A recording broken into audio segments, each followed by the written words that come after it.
Welcome. In this video, I'll show you how to view the Gantt chart here in Zoho Projects, right? It is actually pretty easy. So first up, go to the top left. Right here, we have the projects section. Okay. Select from one of your projects. Let's say, for example, we have here YouTube project. Okay. I'm going to click on access project.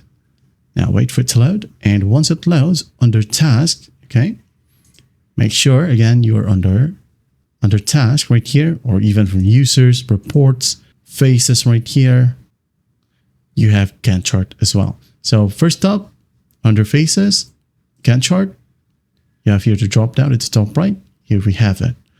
Under task, this drop down besides the add task button, click on it, and here we have the Gantt chart. Okay, that's basically how you do it. That's how easy it is to view the Gantt chart here in Zoho Projects. Well, I hope this video helps, and I'll see you in the next one.